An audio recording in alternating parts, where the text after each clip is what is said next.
On the 15 freeway between Barstow, California and Las Vegas, Nevada, there is this water park called Lake Dolores. And the water park, I guess I should say, there was a water park called Lake Dolores. And a recent trip my wife and I took, we stopped there. And in that visit to the abandoned Lake Dolores Waterpark, it made me realize some things about what we as humans do and the way that we invest our time.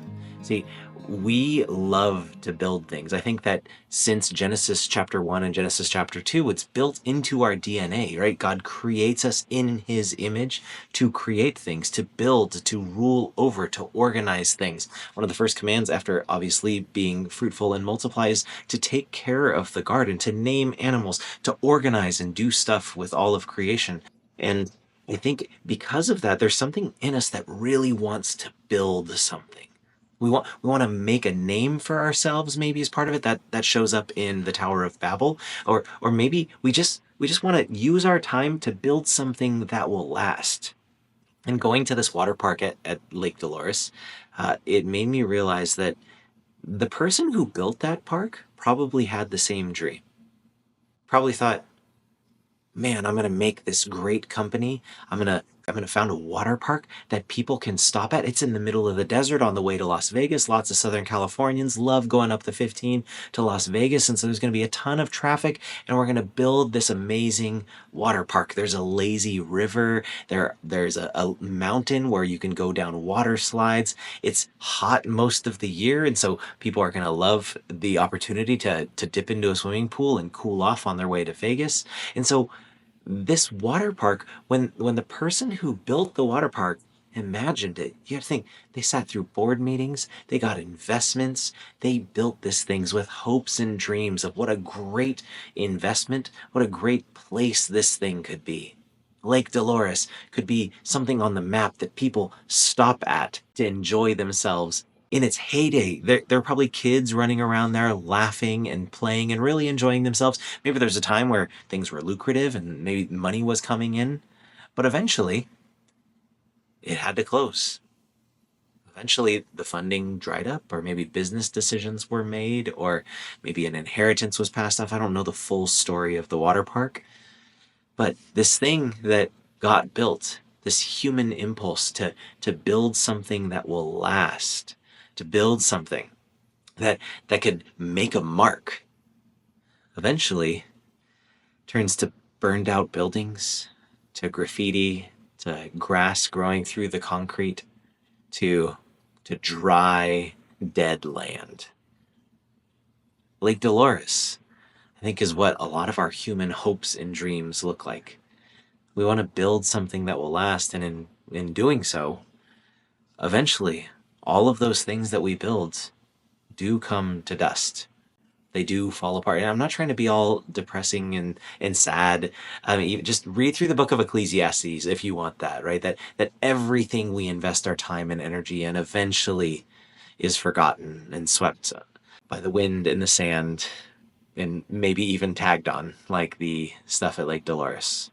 But it's not just businesses. I think that we invest our time in trying to get that luxury car, that nice house on the hill, the degree even, right? We study so hard to get the right degree, the right letters after our name, or we try so hard to get the accolade in our careers. But eventually, give it a few generations and those accolades are forgotten. That luxury car develops rust. That house on the hill eventually rots away and gets sold as an abandoned piece of property. Right? Everything that we invest in eventually crumbles, which is why it's so important that we invest in things that are eternal. I've referenced the book of Ecclesiastes already, but the teacher, the Kohelet in the book of Ecclesiastes, says that God has placed eternity, olam, life of the ages, in our hearts. He set eternity in the hearts of humanity, meaning there is something in us that longs for something that lasts.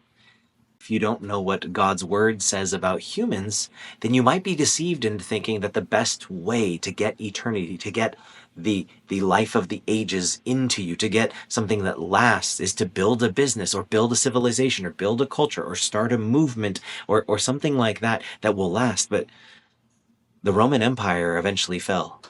The Ottoman Empire eventually fell. There are countries that existed 600 years ago that don't exist anymore. And the country you live in today, probably given enough years, that country and that governmental structure will not last anymore. The currency that is in your wallet or in your bank account will cease to exist at some point and will become null and void and not really worth anything at all. So even the things that we try to get and try to lay our hands on that we think will be eternal, even those things crumble away eventually. He's placed eternity into our hearts, but we need to look to the right places if we're wanting to make an eternal investment. Now, obviously, God is the best eternal investment. We invest in the kingdom of heaven. We invest in God. We invest in our relationship with God because that is a relationship that will last forever. But at the same time, there's another set of relationships that also last forever. And even if the relationship doesn't last forever, the impact of your relationship will last forever. I think C.S. Lewis says it best when he says this. This is from his work, The Weight of Glory. There are no ordinary people. You have never talked to a mere mortal. Nations, cultures, arts, civilizations, these are mortal, and their life is to ours as the life of a gnat. But it is immortals whom we joke with, work with, marry, snub, and exploit. Immortal horrors or everlasting splendors. This does not mean that we are to be perpetually solemn. We must play, but our merriment must be of that kind, and it is, in fact, the merriest kind, which exists between people who have, from the outset, taken each other seriously. No flippancy, no superiority, no presumption. Every interaction that we have with a human being is an interaction with an immortal.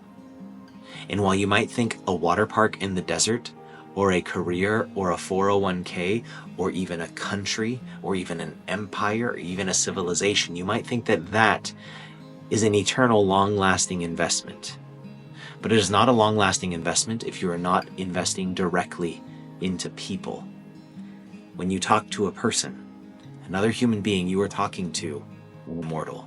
When you joke with, laugh with, play with, share dinner with another human being, you are doing so with another immortal. So if you want something that lasts, then you invest in people. And so yeah, go to your job, get a paycheck, do the thing that you were hired to do at your job.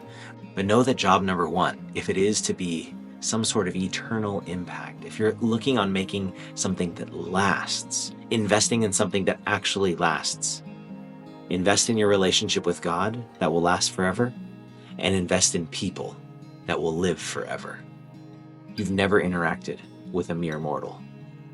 So let's treat each other well, because everything else ends up decaying and getting graffiti.